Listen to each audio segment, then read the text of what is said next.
ఆరోగ్యశ్రీ అన్న పదం విన్నప్పుడల్లా కూడా మనందరికీ కూడా తట్టే ఒక పేరు, అది ఆ దివంగత నేత ప్రీతమ నాయకుడు రాజశేఖర్.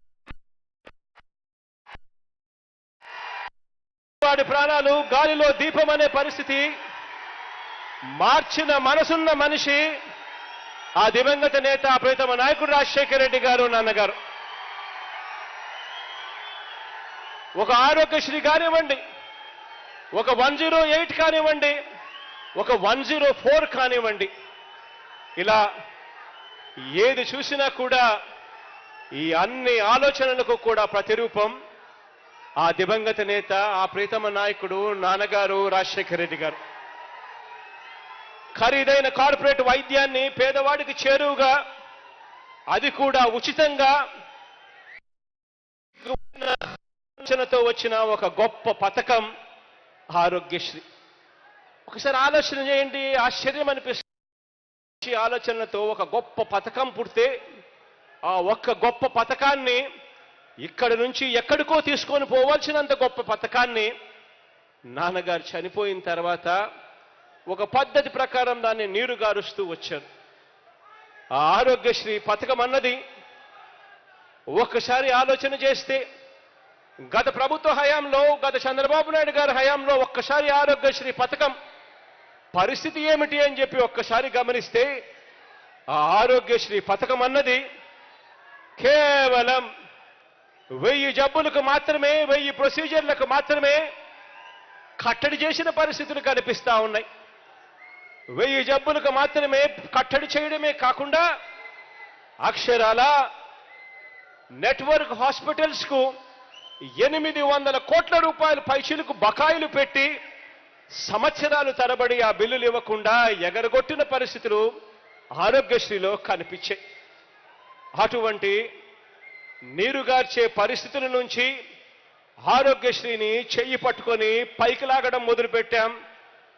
ఆ తర్వాత వచ్చిన మీ ప్రభుత్వం, మనందరి ప్రభుత్వం, మీ బిడ్డ ప్రభుత్వం అని చెప్పడానికి కూడా ఈ సందర్భంగా గర్వపడతా ఉన్నా.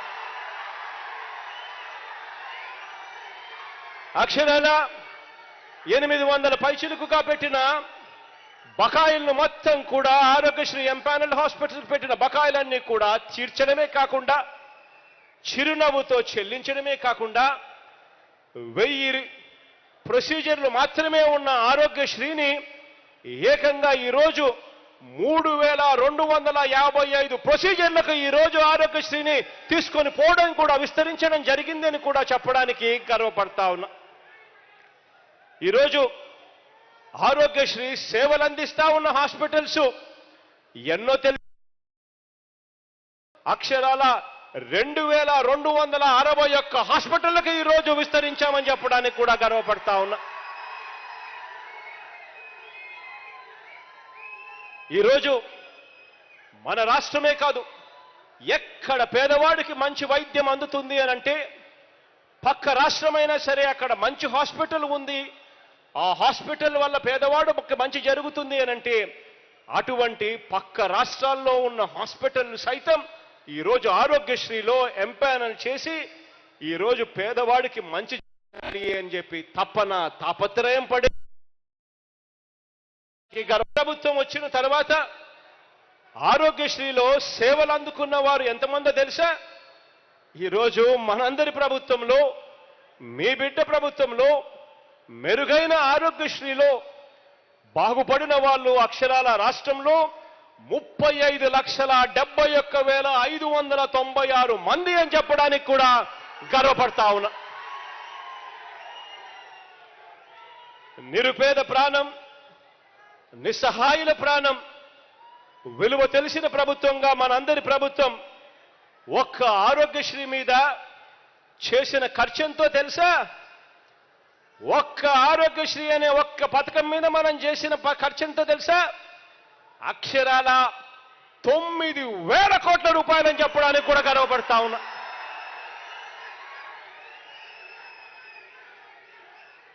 ఇది కాక ఆరోగ్య ఆసరా కింద చేసిన ఖర్చు మరో 990 కోట్ల రూపాయలు.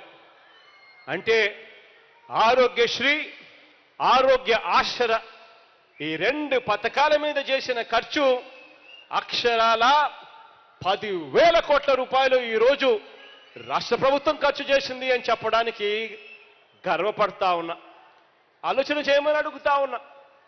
గత ప్రభుత్వ హయాంలో, గత చంద్రబాబు నాయుడు గారి హయాంలో ఇదే ఆరోగ్యశ్రీ కోసం సంవత్సరానికి 1000 కోట్ల రూపాయలు కూడా సరిగ్గా ఖర్చు కాని పరిస్థితి నుంచి ఈరోజు అక్షరాల మీ బిడ్డ ప్రభుత్వంలో ఈరోజు ఆరోగ్యశ్రీకి ఖర్చు అవుతా ఉన్నది సంవత్సరానికి 3,300 కోట్ల రూపాయలు ఖర్చు అవుతా ఉంది అని చెప్పడానికి గర్వపడతా ఉన్నా. వైద్య ఆరోగ్య సేవల్లో ఎలాంటి లోటు కూడా రాకూడదని గట్టి సంకల్పంతో పేదల ప్రభుత్వంగా వైద్య ఆరోగ్య శాఖలో ఖాళీల భర్తీ మీద మనం అధికారంలోకి వచ్చిన వెంటనే దేశంలో ఎక్కడ జరగని విధంగా చిత్తశుద్ధితో మనం అడుగులు వేయడం జరిగింది. ఒక్క వైద్య ఆరోగ్య శాఖలోనే ఈ 46 నెలల కాలంలోనే అక్షరాల మనం ఎంతమందికి ఉద్యోగాలు ఇచ్చామో తెలుసా?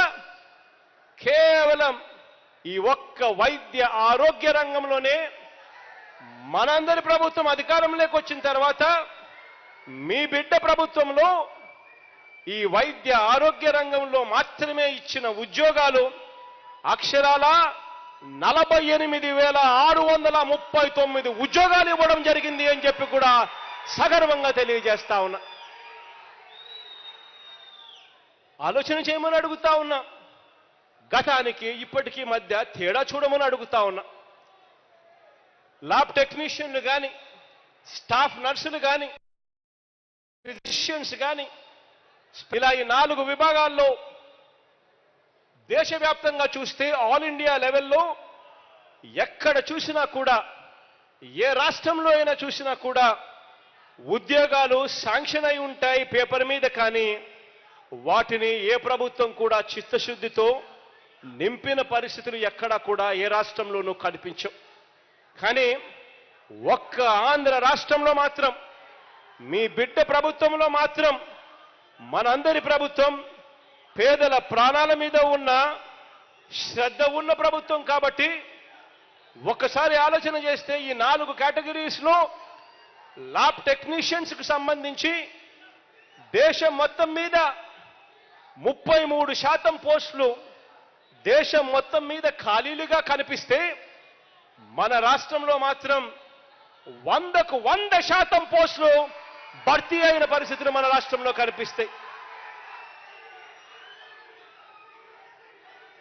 జాతీయ స్థాయిలో స్టాఫ్ నర్సులకు సంబంధించి 27% పోస్టులు భర్తీ చేయకుండా వదిలేసిన పరిస్థితులు జాతీయ స్థాయిలో కనిపిస్తే మన రాష్ట్రంలో మాత్రం స్టాఫ్ నర్సులకు సంబంధించిన పోస్టులు 100కు 100% భర్తీ చేసిన పరిస్థితులు మన రాష్ట్రంలో కనిపిస్తాయి.